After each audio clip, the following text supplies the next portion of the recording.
Bé, jo em considero tímid, inconformista, sentimental, crític, autocrític, dialogant, de conviccions fermes i en definitiva em considero una persona que mai no s'ha sentit ni superior a ningú ni tampoc jo no m'he sentit inferior a ningú.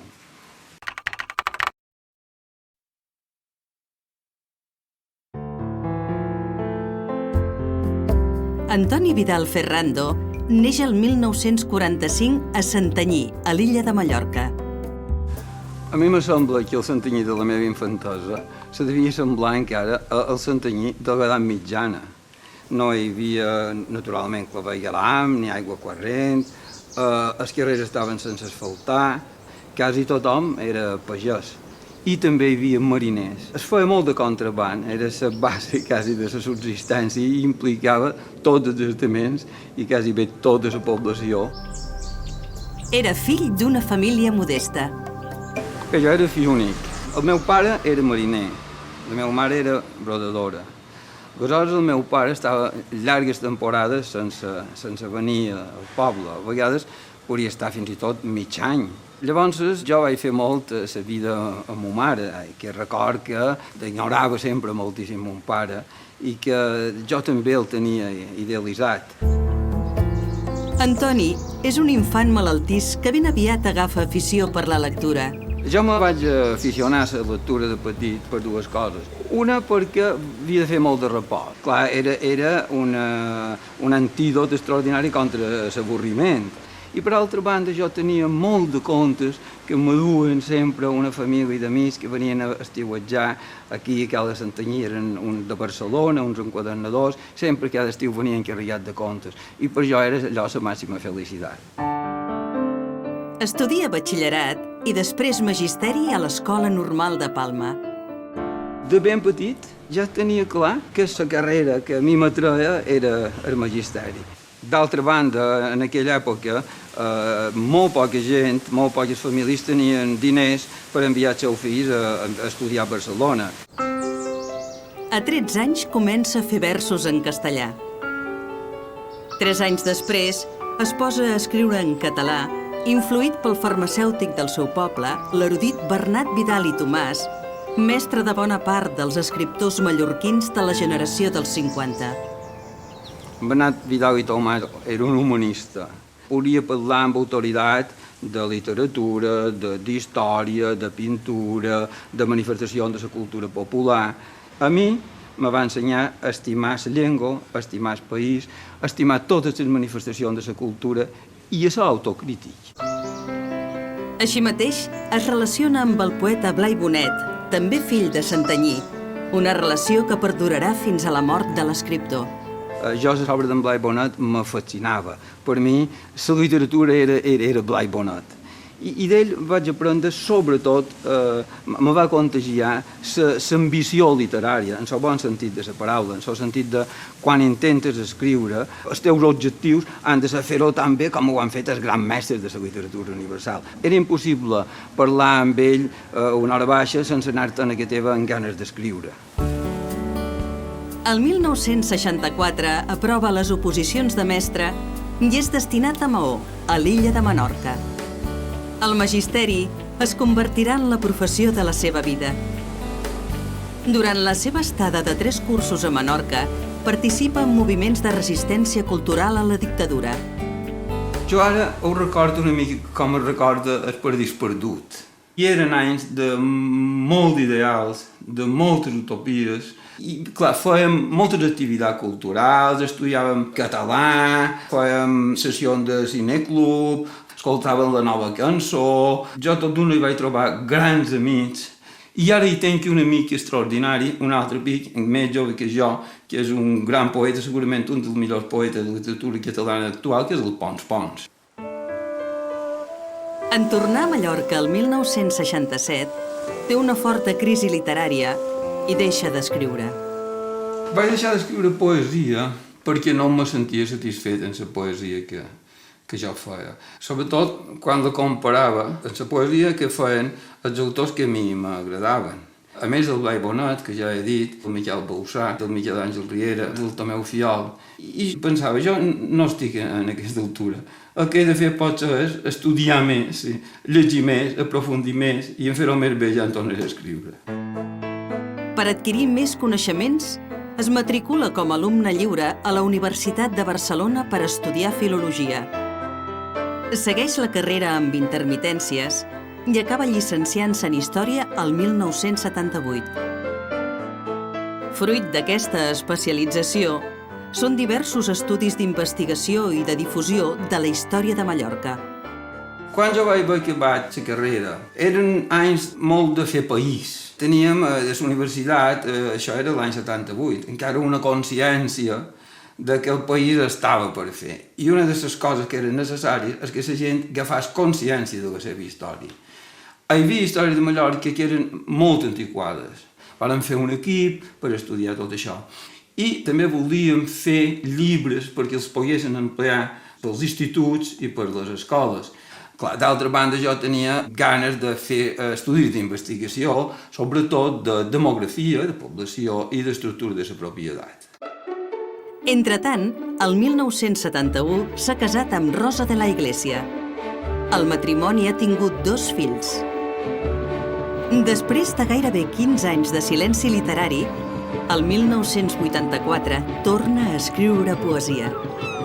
Vaig tornar a la poesia perquè la història no m'omplia i perquè segurament aquell poeta que hi havia en mi, aquell noi jove, no era mort del tot i un dia va ressuscitar tot allò que jo havia volgut fer tota la vida i em vaig posar a escriure poesia novament i me vaig dedicar la vida a la literatura, que és el que he fet fins ara. En 5 anys publica 5 llibres de poemes, tots premiats en certàmens de prestigi. Cal destacar El brell dels jorns i Cartes a Lady Hamilton. La seva poesia, molt elaborada, gira entorn de la crisi de l'home d'avui, que es debat entre un passat perdut i un present incert.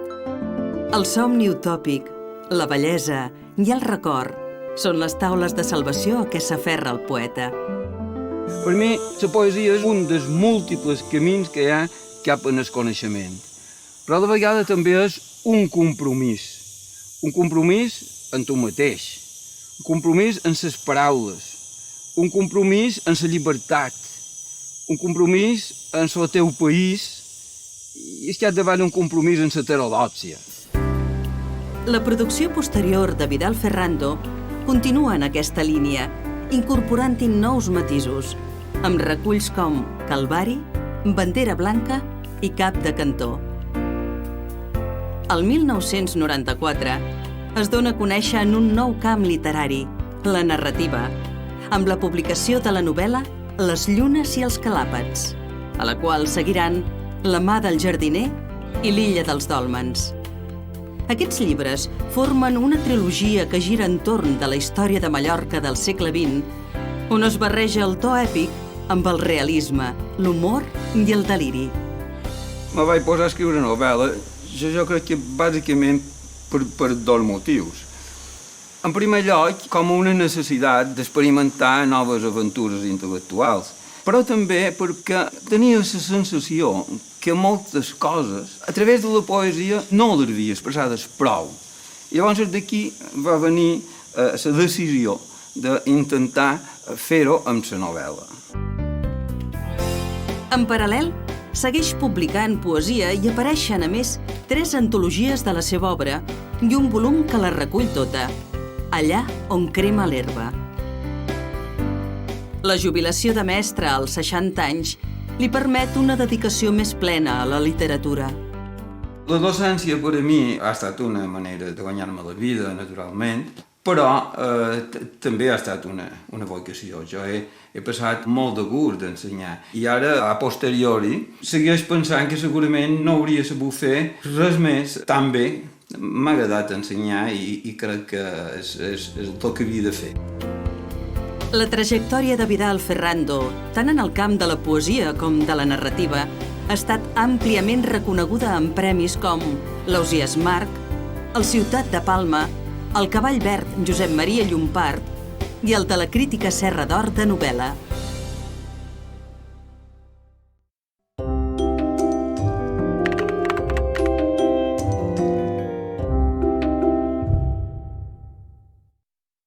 Els meus autors preferits, bé, això és una cosa que canvia molt amb el temps. En l'adolescència, en la joventut, a mi me van influir dos autors, García Lorca i Blai Bonet. També Espriu. Després, una vegada ja major, m'influeixen tots els llibres que llegeix i que m'agraden, que són moltíssims. La literatura catalana té uns moments esplèndids, molt de companys m'influeixen, però diré dos autors que m'agraden especialment, que són Magarí Urcenar i García Márquez. La poesia té una cosa específica que no tenen els altres gèneres literaris. Tots els gèneres literaris han de tenir poesia, però quan parlem de poesia en vers, això significa que una gran concentració de poesia.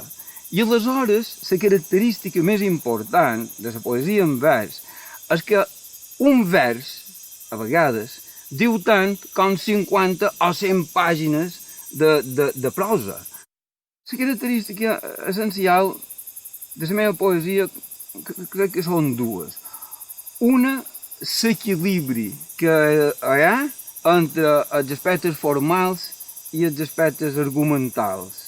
I una altra, jo crec que les imatges i els plantejaments poètics que faig fins a un cert punt són força originals. Jo, en la meva poesia i en la meva literatura en general, el que vull fer és donar un testimoni del meu temps. Però clar, això ho fas a vegades a través d'un tema. En principi serien els tradicionals, l'amor, la mort, el part del temps. El que passa és que tu en fas una lectura actual i intentes que a través d'aquests temes fer un diàleg amb el món on vius, fer un diàleg també amb els grans mestres que t'han precedit, fer un diàleg amb els lectors i fer un diàleg amb tu mateix. La poesia és un compromís i és una proposta de vida. Més que anar contra alguna cosa, la poesia va a favor de la vida. Allò que passa és que, d'alguna manera, la poesia sempre subverteix. Segurament pel contrast que hi ha entre la perfecció a què aspira i la imperfecció de la realitat. La religió, en la meva poesia, crec que ha influït poc, perquè jo crec que l'art mai pot estar sotmès a cap credo ni a cap ideologia, perquè automàticament provocaria el rebuig d'aquelles persones que no són partidaris d'aquell credo ni d'aquella ideologia, la qual cosa no passa. Se repeteix molt que la poesia moderna és molt difícil. Jo faig una pregunta. La gent que no llegeix poesia moderna llegeix poesia d'èpoques anteriors? Segurament no. És al revés. Penso que mai com ara tanta gent havia llegit poesia. Evidentment, com que la poesia és una síntesi i per tant és molt densa, aleshores la gent no pot llegir una quantitat de poemes perquè no els pot seguir, perquè moltes vegades no els pot digerir. És com un perfum, la poesia. Si el perfum te'n poses una barbaritat excessiva, llavors en lloc de ser una cosa agradable és una cosa desagradable. Jo no crec en els corrents literaris. Existeixen, però jo crec que el que més caracteritza una obra d'art és que és única i només ocorre una vegada a la vida. I jo ser sempre l'originalitat. En la meva narrativa intent tres coses. Primer, que els lectors se ho passin bé, i jo també, si és possible. Segon, contar històries. És una cosa que m'apassiona. I tercer, navegar pels laberints de l'ànima humana. Jo, aquestes tres novel·les que he escrit, he intentat que coincidissin amb una cosa, i posto que li dic una trilogia, perquè comparteixen el mateix espai físic i el mateix espai humà. Després, en canvi, hi ha diferències cronològiques. La primera novel·la, Les llunes i el calàpets, abasta des del final del segle XIX fins a la Guerra Civil. La segona novel·la, La mà del jardiner, és una novel·la de la postguerra. I la tercera, L'illa dels dòlmens, abasta des de l'inici del turisme fins als nostres dies. Les meves novel·les tenen molt de novel·la coral. Jo dic que són ecosistemes de personatges. Tot i això, cada una té un protagonista que destaca damunt la resta. La primera, de Les llunes i el quelàpets, el protagonista és un home de mà que acaba essent una de les nombroses víctimes innocents de la Guerra Civil. La segona, La mà del jardiner, el protagonista és el narrador, que recorda moltes coses de la seva infantesa, i la tercera novel·la, el protagonista és un batle que ha caigut en desgràcia del seu propi partit, després d'estar molt poderós, i que això ha coincidit amb una gran quantitat de desgràcies familiars, també. Autobiogràfiques, rotundament no. La meva vida és una vida molt plana. El que passa és que quan contes històries del moment que tu has viscut, d'alguna manera, evidentment, contes coses que estan relacionades amb tu. Jo he intentat fer essencialment literatura. Per tant, aquesta crònica és una crònica molt lliure, molt subjectiva, a vegades contradictòria, sentimental, però en novel·la històrica, en el sentit tradicional que donam en el terme, jo crec que no ho és. Tu pots contar coses que coneixes o que te són properes, però li has de donar un sentit universal, a base de que tu suscitis complicitats. I com suscites complicitats? Jo crec que és a força de qualitat literària. És una cosa intuïtiva, però si la novel·la té categoria literària, evidentment tindrà moltes lectures diferents que fugen molt d'allò que era la primitiva anècdota que t'ha inspirat el que has narrat. A les meves novel·les he intentat imitar una mica l'estil dels vells narradors orals que jo he sentit, sobretot de petit i de jove, contar històries estant a la fresca o contar històries dins els cafès, i eren uns extraordinaris narradors. Anaven d'un lloc a l'altre, però ho contaven d'una manera que aconseguien apassionar-te. Mallorca, en aquests 100 anys, ha augmentat molt la seva riquesa econòmica, però ha perdut molt de la seva riquesa moral. Han perdut el paisatge, o part del paisatge. Han perdut la memòria, que això és extraordinàriament dramàtic. Han perdut molt de trets de la identitat. I jo me tem si hauran perdut fins i tot el futur. Tot i que la literatura m'ocupa moltíssim de temps, a mi m'agrada la mà. Tinc fins i tot una barca i m'agrada molt anar a pescar, navegar, anar per la mar, segurament perquè venc d'una família de mariners. Per exemple, m'agrada molt la música. I una de les coses que m'agrada relacionar amb la música és anar a ballar. Els dissabtes, quasi sempre, anem a ballar amb la meva dona. Viatge tot el que puc, sobretot des que m'he jubilat encara més. També m'encanta dinar o sopar amb els amics. Sempre tinc algun pròleg que escriure, una presentació d'algun amic, formar part d'un jurat, col·laboro a un programa de ràdio cada setmana i més o menys aquesta és la meva vida.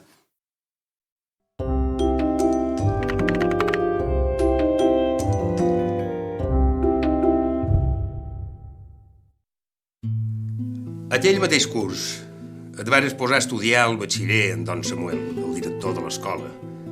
Un exalferes de complement gallec que presumia d'haver inventat un mecanisme per duplicar la velocitat de les motocicletes i de ser parent llunyà del general Franco. Un bon dia s'havia presentat al Mandaia amb una derbi negra aixordadora, enfundat dins un conjunt de pell de cabra i amallat darrere unes ulleres d'aviador d'una flagrant espectacularitat. Amb aires de triomf, proclamà als 4 vents que venia a inaugurar una nova època, la de l'hegemonia de la mecànica. Pel seu gust, hagués empès la plèiade dels millors alumnes cap a la suprema veritat de les carreres tècniques. S'ho prenia com un deure moral i amb una determinació tan excloent que mai no et vares atrevir a confessar-li el teu amor per la pintura. Un amor que ell tampoc no va descobrir en tots aquells anys, perquè en tractar-se de temes plàstics o d'humanitats era un pobre analfabet. Don Samuel lletejava i solia imputar aquell defecte a un viatge que realitzà quan era nin per veure un oncle que comandava un destacament de la Legió del Nord d'Àfrica. Allà, una nit, la roentor de la lluna del desert li entrà dins el cap i el deixà entre la vida i la mort fins que una curandera nativa el va poder salvar amb arts de màgia.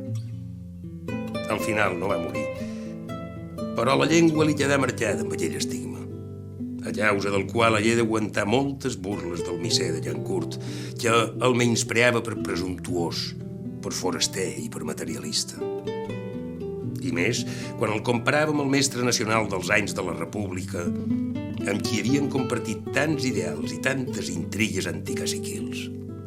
El misser, en venir-li de llana, no es privava d'opinar en públic que en comptes d'haver inventat un giny per multiplicar la velocitat de les motocicletes, a don Samuel li hagués convingut més inventar-ne un per multiplicar la velocitat de les paraules. Postal interior. Damunt el full en blanc cau tintura de ioda. Algú m'ofereix copes de vi emmetzinades. Em devasten els dubtes i la mort dels amics. He lluitat per un poble sense urc ni violetes. Les genetes orinen dins els rams de les núvies. Hi ha tonsurats que esmenten el nom de Déu en va. Un estrany dialecte d'ecos insolidaris. Ni si m'obrís les venes trobaria el que cerca. Els meus somnis són patis d'una ciutat en runes com ocells que a les ales duen ferro i exili. Cap elixir no torna dels horitzons de l'illa. La llibertat té un preu, com l'amor de les meuques. L'hivern i la bellesa. Després de genoer-me devotament, com feia Fra Angelico, abans de pintar el cel serè de l'antiga Florència, no he trobat la bellesa. Ni l'he trobada en l'ordre noble dels temples grecs o en les extenses platges de la literatura. Per sempre inassolible, has devengut distància a qual te torna veu. I tenen fred els pètals rosats dels ametllers quan escric el seu nom. Solstici. Les paraules són cérvoles que fugen de la mort. Tenen fred i s'enduen la tarda dins els ulls. S'enduen instants liles com la mà de Menorca. Mai no he tornat d'aquells horitzons que eren música. Ardents sacerdotesses hi ballaven descalces, embriagues d'aromes de roser imperial. Des d'un vaixell corsari pensaria els seus besos. Pensaria un rivet de notes d'oboè. A més de laberints, les paraules són cérvoles. Beven aigua dins l'últim batec de la tardor. Esdevenen deesses amb flors a la cintura. Volen créixer com taques de rover i d'esfici.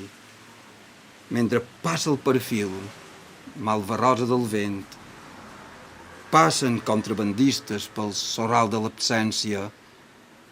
Són l'amo de la seva tristesa i d'un vell gos. Tot allò que m'espera no té nom a cap mapa.